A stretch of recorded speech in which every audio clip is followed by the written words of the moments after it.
Hello दोस्तों, आप सभी का स्वागत है मेरे चैनल कहानी के सफ़र में। आज मैं आप सबको कहानी सुनाने वाली हूँ। ननद की बातों में आकर सास बनी अत्याचारी। माँ जी, मेहमान आ रहे हैं, काफ़ी खाना बनाना है। मैं मसाला बना रही हूँ, आप थोड़ा पालक भाजी सुधार देंगी। बहू, तुम जानो तुम्हारा काम जाने, मुझे मत बुला करो। मुझे पूजा पाठ से ही फुर्सत नहीं और अब मेरी उम्र हो चली है, यह काम मेरे नहीं है। करते हुए चली गई। माँ जी, आज मेरा पेट दुख रहा है और रसोई भी बनाना है। आप मंदिर जा रही हैं, मन्नू को ट्यूशन छोड़ती चली जाएंगी? बिल्कुल नहीं छोड़ूंगी, ये तुम्हारी जिम्मेदारी है। तुम देखो, मैंने पहले भी कहा है, मेरे पीछे काम मत लगाया करो। कहते हुए चली गई। इतना सुनते ही रागिनी की आंखों में आंसू छलक आए। वो बेटी को रुकने का बोल रसोई में गैस बंद कर ट्यूशन छोड़ने चल दी। बहू आने के बाद सविता जी ने घर के कामों से रिटायरमेंट ले ली। गलती से भी रसोई में नहीं जाती। अगर बहुएं उनसे थोड़ा सा काम के लिए कह दे या मदद मांग ले तो सख्त से मना कर देती। किसी की भी मजबूरी परेशानी नहीं समझती। उधर मंदिर पहुंच सीधा फोन घुमा दिया अपनी ननद अनीता को। दीदी, रागिनी बहुत बड़ी होशियार बनती है। जब देखो मुझसे काम करवाने की सोचती है। आज मैंने उसे टक से जवाब दिया, ऐसा छोटा सा मुंह रह गया था। अच्छा, ये तो आपने बहुत बढ़िया किया। ऐसे ही पैरों के नीचे दबा कर रखना चाहिए बहुओं को, वरना सर चढ़ जाती हैं। ये तो बिल्कुल सही कहा जीजी। दोनों ठहाका लगाकर हंसने लगी। तभी ननद बोली, बिल्कुल ठीक। आखिर समझती क्या है ये बहुएं? हम सासों को फालतू रोटी तोड़ने वाली बुढ़िया या काम वाली बाई? बहुत खूब सुनाया, अब कभी न कहेंगी। दोनों फिर हंसने लग गई। ये है सविता जी, जिनकी एक बहू है रागिनी। बहू के गृह प्रवेश के साथ ही सास सविता जी गृह कार्यों से छुट्टी ले चुकी हैं। अब कभी बहू इनसे मदद मांगती है तो ये पहली बार में ही मना कर देती हैं, जिससे दोबारा कोई इनसे कुछ कहे नहीं। वे अपने पति से कुछ कहती है तो वे कहते हैं, मेरी माँ बूढ़ी हो गई। बताओ, 55 साल की उम्र में बूढ़ी हो गई है, पर दिखने में तो एकदम स्वस्थ है। खाना पीना भी बराबर करती है, घूमने फिरने में नागा नहीं करती। असल में उनको बूढ़े होने का एहसास उनकी ननद अनीता करवाती है, जो रोज फोन कर उनके कान भरती है। कहती है, अपनी बहू पर शुरू से लगाम कस कर रखना, वरना हाथ से निकल जाएगी। नौकरी तो बिल्कुल मत करने देना, वरना तुम घर के काम करते करते नौकरानी बन जाओगी और ये सब घूमते फिरते नजर आएंगी। भाभी, तुम बूढ़ी हो गई हो, अपना ध्यान रखा करो, ना कि घर के कामों में लग खुद को घिसा करो। बहुत कर लिया जवानी में हम लोगों ने घर के काम, अब विश्राम करने की बारी है। घर के काम बहू करे, हमें क्या। रसोई में झांकने कभी मत जाना, बल्कि परोसी थाली ही खाना और रोज बहू से पैरों की मालिश करवाना। देखो, मैं ये सब काम करवाती हूँ, कितनी सुखी से हूँ। मेरी बहुएं मेरी आंखों के इशारे पर चलती हैं।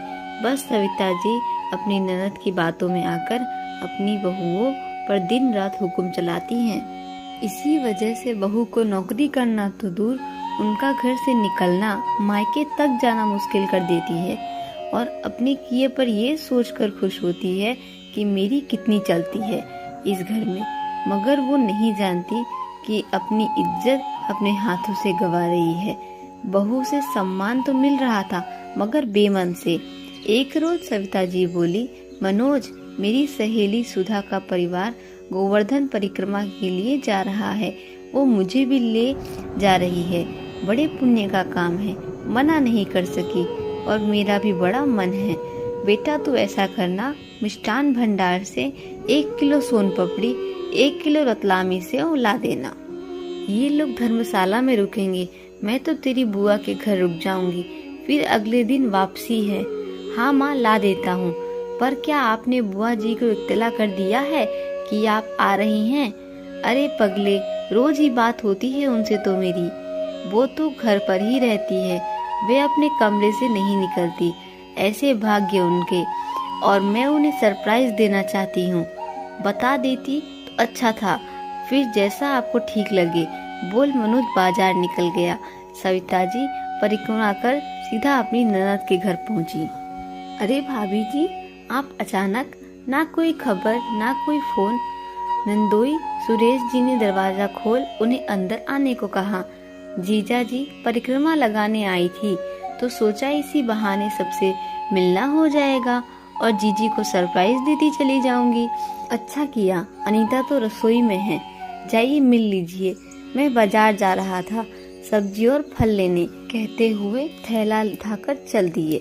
रसोई में पहुंच सविता जी बोली, जीजी तुम रसोई में क्यों लगी पड़ी हो, बहुएं कहाँ हैं? एकदम से अपने भाभी को देखते हुए बोली, भाभी वो बच्चे फरमाइश कर रहे थे इसीलिए मटर कचौरी बना रही हूँ।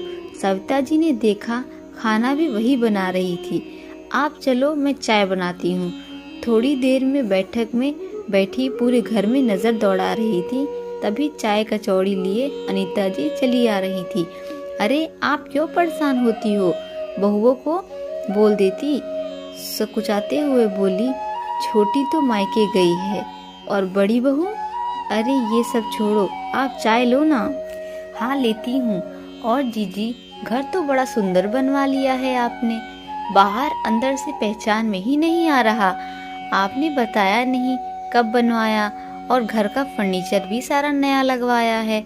आप तो कह रही थी जीजा जी रिटायर हो गए, दुकान भी नहीं चलती। आप तो कह रही थी बहुत तंगी चल रही है, यहाँ तो लक्ष्मी बरस रही है। आपकी कोई लॉटरी लगी है क्या? सविता जी ताना मारते बोली। अनीता जी का झूठ पकड़ा गया, क्या बोलती, तभी सुरेश जी लौट आए। उनकी बात सुन हंसते हुए बोले, भाभी जी ये सब लक्ष्मी जी के साथ माँ गृह लक्ष्मी की कृपा है। भाभी जी आप तो जानती हैं मेरी छोटी सी नौकरी थी, पेंशन भी नाम की आती है। बड़ा बेटा पढ़ने लिखने में कमजोर रहा, इसीलिए भविष्य के लिए छोटी सी परचूने की दुकान डलवाई थी। सो प्रोविडेंट फंड भी ना बचा, मेरे पास लोन अलग थे। छोटे बेटे की पढ़ाई लिखाई के उसकी भी प्राइवेट नौकरी ही है। ये पुश्तैनी पुराना मकान हम तो कुछ करने लायक नहीं थे, पर जब से बड़ी बहू की सूझबूझ छोटी बहू की बुद्धि लगी, इस घर में उन्होंने मिट्टी को सोना बना दिया। मेरी दोनों बहुएं बड़ी गुणी निकली। बड़की बहू ने बेटे के साथ मिलकर हमारी छोटी सी दुकान को डिपार्टमेंटल स्टोर में बदल दिया। वही छोटी बहू बड़े स्कूल में मास्टरनी है, छुट्टियां चल रही हैं इसीलिए मायके घूमने गई है। बच्चों का हमारे बिना मन नहीं लगता, इसीलिए वे तो वापस आ गए। हम अब दोनों घर और बच्चे संभालते हैं। हम दोनों भी खूब मदद करते हैं, बुढ़ापे के नाम पर तंग नहीं करते। हमारे तो भाग्य दोनों बहुए के आगमन से ही खुले हैं, साथ में पोते पोतियों का सुख भी ले रहे हैं। हमने बेटे बहुओं को किसी नियम कायदे कानून में नहीं बांधा जिससे कोई झगड़े हो, कोई घर को छोड़ जाने की सोचे। बस प्यार बना रहे, हम यही चाहते हैं। मेरे दोनों बेटे बहुएं बाहर लक्ष्मी कमाते हैं, उसी वजह से यह ठाट बाट आप देख पा रही हैं। और हमारी श्रीमती जी अपने बहू को बहुत ध्यान रखती हैं, तभी वे भी हमारी परवाह करती हैं, खूब मान सम्मान देती हैं। अपनी नंदोई की बात सुन सविता जी के होश उड़ गए। हाय, ये मैंने क्या कर डाला। अपने घर की बहू को पैर की जूती समझ लिया। वो तो मेरे सर का ताज है, साक्षात लक्ष्मी का रूप है। उन्हें रागिनी के कहे शब्द याद आ रहे थे। वो अपना ब्यूटी पार्लर खोलना चाहती थी, कितना गिड़गिड़ाई थी अपने सपनों को पूरा करने के लिए। बहू के आंसू को देखकर भी पिघली नहीं थी मैं, पत्थर दिल सास। आज उन्हें बहू के कहे शब्द याद आ रहे थे। घर में बैठे तरक्की नहीं होती, हाथ पैर मारने पड़ते हैं। पैसा है तो दुनिया के सुख हैं, वरना पड़े रहो, कोई नहीं पूछता माँ जी। घर में एक कमाने वाला हो तो हमेशा खींचतान ही मची रहती है। 4 हाथ होंगे तो हमारा स्टैंडर्ड भी बढ़ेगा। और मैंने कितनी ठहस से कहा था, घर की बहू हो घूंघट में ही अच्छी लगती हो। यूँ सारे बाजार में नाई, खवासन, मालिश करने वाली बने घूमते नहीं करवाना तुमसे कोई काम, नहीं चाहिए तुम्हारी कमाई, चुपचाप घर के काम बस करो। यही सोचकर उठ खड़ी हुई। अरे भाभी जी, इतनी जल्दी कहाँ चल दी? भाभी, नंदोई जी बोले, अरे मुझे अपनी गलतियों को सुधारने अपने घर जाना है। सच, गोवर्धन महाराज की बड़ी कृपा हुई मुझ पर, जो मुझे यहाँ बुलाकर उन्होंने सद्बुद्धि दी। अब बस दूसरों के कहने पर मैं अपनी बहू पर बड़े अत्याचार किए। आज ही घर जाकर बहू को बाहर काम करने की इजाजत दूंगी, साथ में घर के कामों में सहयोग भी करूंगी। अब से बहू की लगाम खींचकर नहीं, बल्कि ढील देकर पतंग की तरह ऊंची उड़ान भरने की हौसला दूंगी। फिर मेरे घर में भी लक्ष्मी जी के साथ गृह लक्ष्मी भी प्रसन्न होंगी।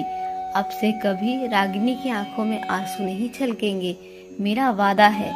अपनी ननद अनीता की तरफ देखकर घर से निकल गई। तो दोस्तों, हमें किसी की भी बातों में आकर फैसले नहीं लेने चाहिए। बात कैसी भी हो, अमल करने से पहले 100 बार सोचना चाहिए, कहीं आप खुद का घर बर्बाद तो नहीं कर रहे हैं। आप सभी को कैसी लगी ये कहानी? अगर अच्छी लगी हो तो कमेंट करके ज़रूर बताएं और मेरे चैनल को सब्सक्राइब करें। बेल आइकन का बटन ज़रूर दबाएं ताकि और भी मेरी कहानियों की नोटिफिकेशन आप तक पहुंचती रहे। और वीडियो को लाइक करें, शेयर करें। बहुत सारे अपने दोस्तों फैमिली के साथ आप इसको शेयर कर सकते हैं। आगे कौन सी कहानी लानी है तो आप लोग मुझे ये भी कमेंट कर सकते हैं। अगर ये कहानी नहीं अच्छी लगी तो भी आप मुझे कमेंट कर सकते हैं।